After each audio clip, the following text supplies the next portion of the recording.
ready. Hey you guys, we're going to check out a little bit more advanced way of playing over the chord changes for Nobody Knows You When You're Down and Out. The tune is in C with a bunch of secondary dominants. If you have not already seen the video, go back and check out the fourth video in this series, which explains the secondary dominants and how this tune is in the key of C major with these chords that function and keep pushing to chords around C major. Okay, so with that, initially what you can do is play C major pentatonic over these changes and kind of work your way through getting a muscle memory. I don't have muscle memory down to say that.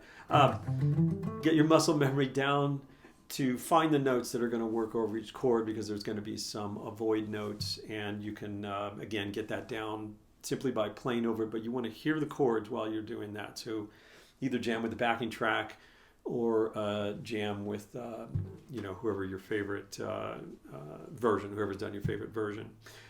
Anyway, past that, so what we're looking at is I'm going to find a pathway through this using a lot of arpeggios, and my suggestion is, when you do this, when you're playing over the changes, which means you're going to change over every chord, is find one way through and get that down before you start adding a bunch, because it can be difficult to get through it. So just find one pathway through and really get that down and work from there. Okay, so what I'm doing here is there's a C chord, and what I'm going to do is make that a dominant.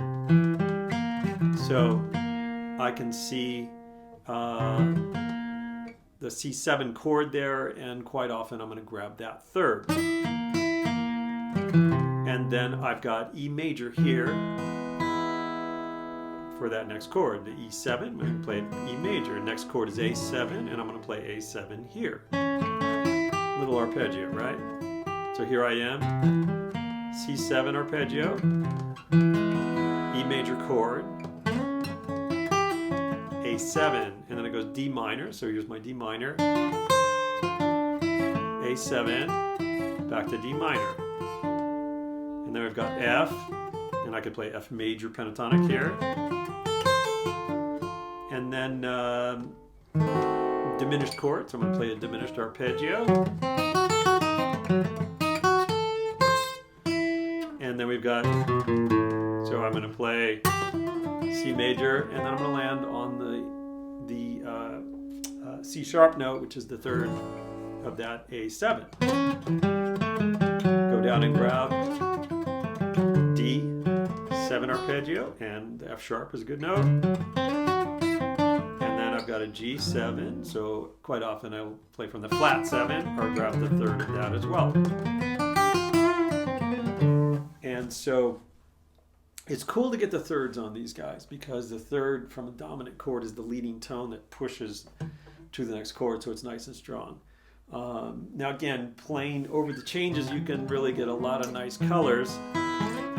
Notice that C sharp there, and there's F, that's the flat third of D minor, C sharp, third of A, F third, here's my F chord, diminished, sharp note, because in my ears I can hear that A7. Now F sharp, that's for the D7. There's B, and that is the third of the G, and takes me back to C. C sharp, that's a third of A. F, third of D, C sharp. There's my F major chord, diminished.